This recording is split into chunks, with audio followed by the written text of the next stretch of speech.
This is Black Diamond 6705. I'm actually here. Um, Excuse the background noise, as you can hear. My husband and the boys are playing. I think it's Sesame Street on the way.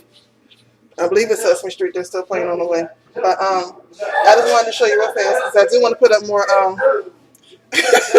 I want to put up more cooking videos. So I do want to show you real fast how to make a vegetable broth. You don't have to buy it if you have the veggies already in your home. And I like making stuff from scratch anyway. So real quickly, what's already in the pot, which you did not see me throw in there, are the carrots, a couple of onions, so I think you can see, and this is the white onion tip, and the tops was the chive or scallion or whatever. Either way, to me, it just gives extra flavor.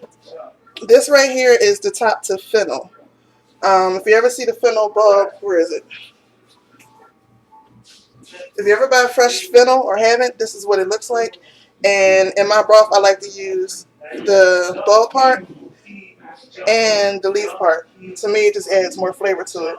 I also want to throw in there a couple of pieces of old pepper that I already have from another recipe that I use. Um, I made chili the night before. I'm sorry. I started chili the night before and it finished yesterday because I did it in the slow cooker. But anyway, I want to use the rest of the peppers before I cut any new peppers. So I'll put the green peppers in there. This is not normally in my broth. This is a chocolate pepper, but since I have it left over from my chili, I'm gonna throw it in there too. I mean, your stock, vegetable stock is basically whatever you want to put in there. This is a piece of fennel that I had from the chili. A lot of the stuff is not a basic stock. Really could just be carrots, celery, onions, garlic. But I like to add more flavor to mine, so I'm gonna go ahead and I also put the whole chunks in it because I don't use the chunks anyway. I just strain it and just use the liquid. So I'm gonna go ahead and put some more onion in it and the top of the fennel. And mind you, this stuff is already clean because, like I said, some of the stuff is left over from the chili. Make sure you wash everything really, really good. This is a red onion. See, this is full of flavor. This is more green pepper. So we're going to get that and some more onion. I believe I'm going to put one more carrot in it. I really don't measure. I just, whatever I feel like doing at the time is what I do. I wash another carrot. I cut off the tip and I washed it really well.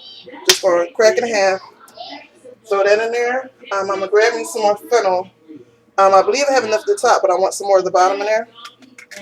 So I'm going to just peel a piece off, and I'm going to rinse it off, or wash it off, however you want to say it. Wash it off, and now I'm still at my herbs.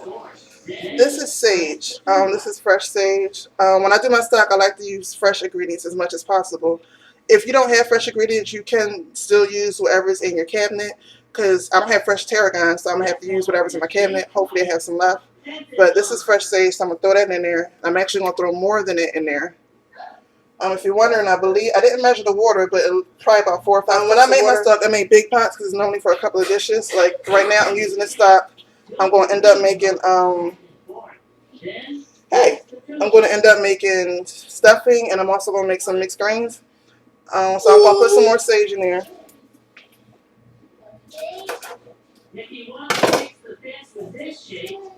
I use the stems and all. Flavor for me. So the stems is perfectly fine for me.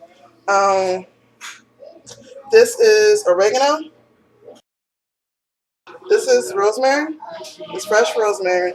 And just so you know, to me it's easier buying the fresh herb to the fresh herb for, this is not the whole stalk of oregano, but just to give you an idea, this is the whole fresh thing of parsley, and this whole thing was 99 cents. Now, as you see, it's a lot, so you can use what you need, and then you can hang it upside down and dry it, and then you could just grind it and put it in a jar, or just once it's fully dry, you can just put it, either grind it, put it in a jar, put it in a jar as is, and you can save it, and it will last you a lot longer than having to keep buying the jars on the shelf. So that's one of the reasons why I like buying fresh herbs. Plus, with certain dishes, it just makes it a lot better. And no, I'm not a professional cook, and yes, I do cook with my hands and my fingers. They are clean. I do wash them. I know in most of the restaurants this would be a no-no, but I'm a home cook, and home cooks, your utensils most of the time is your fingers. So, yeah. So I'm going to take some of this parsley. See that? That's a lot. I'm not sure if I'm even use this much.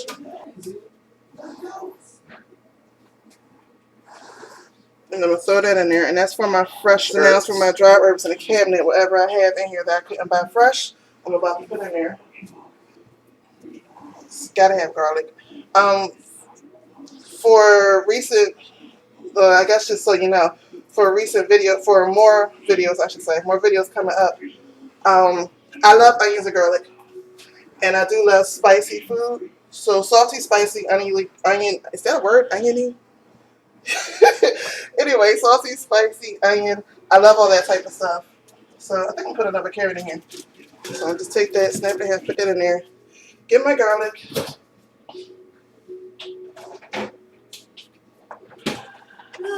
Sometimes I do have fresh garlic, but when you have jars like this that's already pre-cut, I just go ahead and use that to cut down the cutting time. So I'm gonna just take the garlic. And just so you know, even when you buy garlic like this, rinse it off. Because you see that? The skin and stuff is still on the garlic. So don't just pull it out and then just use it. You do need to go through it and look. Because just like that, the skin was still on the garlic. I don't know. It's a big pot. It's a lot of garlic. You need to adjust your garlic. Of course, if anything, adjust. I can't talk. Adjust your veggie broth to your liking. But like I said, I love garlic and onions, so we're gonna go with 1, 2, 3, 4, 5, 6, 7, 8, 9. I hope I counted that right. And I'm actually gonna put a few more in because it's a big pot. Put it in there.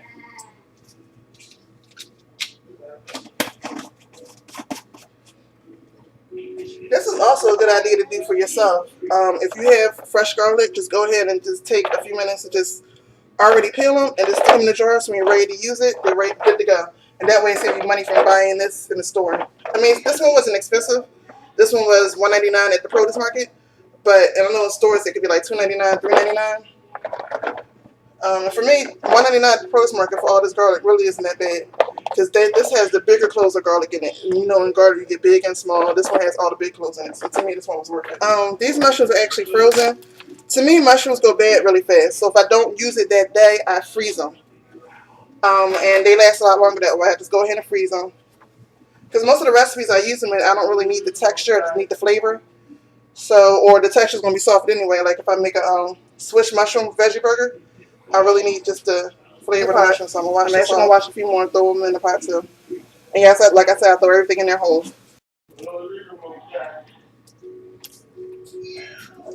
Find it fresh. I have to use what I got. I have to use what I got in the cabinet. So I couldn't find any fresh thyme at the produce place. So this is all I got left. And I'm going to just throw that in there. And even though I'm making stuffing, I'm going to throw this into the broth because the broth will actually, if the broth is flavored correctly, you won't need a whole bunch of extra seasoning in the stuffing. So I'm going to throw that in there. I'm actually going to get as much out of here as I can.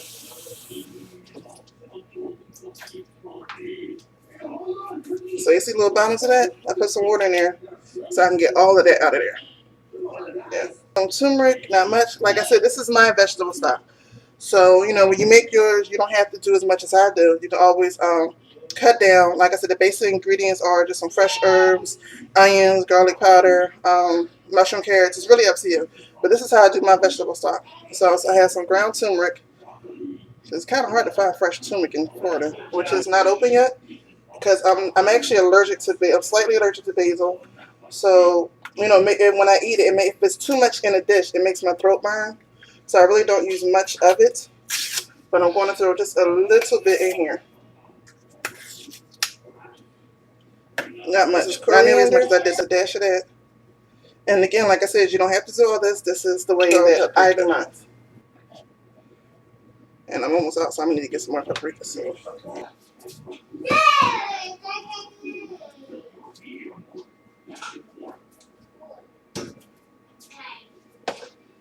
And I think I'm out of tarragon.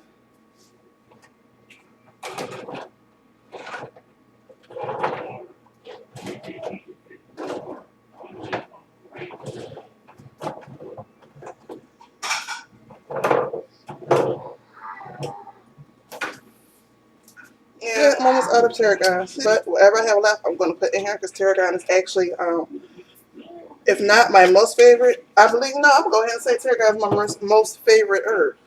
I put that in almost everything too. If you're using a smaller pan, then don't put it all the way on max. Put it like the medium on, medium or medium high and let it boil. Then cover it and let it simmer. How could I forget my celery? That's like one of the main ingredients in a basic stock. So this is fresh celery. So I'm gonna root and all.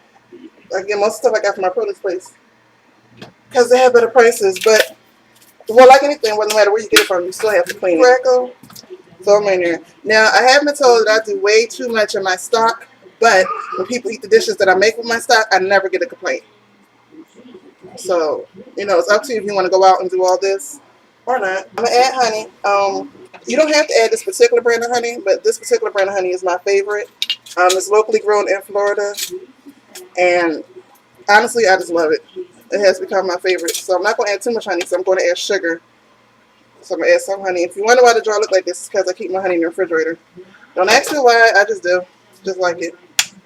So I want now, these next couple of steps that I do, if you're diabetic or if you're watching your salt intake, sugar intake, you can totally skip it, and you can add your salt, your sugar, and all that, and whatever dish you're making outside of it, and leave it totally like it is. But I'm going to go ahead and add what I normally add to mine. This is a sample salt case. This is $11.99 at Whole Foods, but I like it because it has different types of specialty salts and salts that are really good for you. All of these salts are not processed. It still has all the original minerals and stuff in it. But for vegans or vegetarians who used to have meat before and like that egg taste and stuff, the Euphrasia salt. I don't know if you can see that, but one of them on here is the Euphrasia salt. It has a higher sulfur content, so it really does give you that egg taste. And when I'm making egg salad, not from egg, when I actually make egg salad from potatoes, I use this. Or if I make a chicken salad, I put a little bit of this in it, and it gives it that egg taste, that chicken taste. So I'm going to throw a little bit of that in there. You don't have to do that. I just do that. And I'm going to do the Himalayan salt, because that's actually one of the really, really good sauces for you. And that's it. I'll wait till it boils, and then I'm going to cover it and let it simmer for at least a good hour, hour and a half. And then, I don't know, since I'm cooking today, maybe I'll come back and show you how I make my greens, because I have my greens soaking in the sink so I can clean them real good. But yeah, I'll show you. Maybe I'll come back and I'm not sure. Can't guarantee that one. We all know how I am with the cooking videos.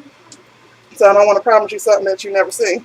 But yeah, I'm going to let this boil. I'm going to let it boil down. You see that? It got that nice color and everything. Look at that. Look at that color. Look at that color. Can you see it? Anyway, I'm going to let this boil down. Not boil down. I'm going to let it simmer down once it boils for like an hour. I really might try to do 2 hours depending on, I'm starting this kind of late and I don't want my dinner to be too late. So I'm going to let it at least simmer down for an hour. I'll just drain the vegetables. And just so you know, my husband and my kids always eat the carrots out of these vegetables. And sometimes whatever I don't use, I put it in a jar. It's still either in the freezer or the refrigerator, depending on my next couple of dishes for the day, for the week. And that's it. Thanks for watching, guys. Stay blessed to be a blessing. Peace.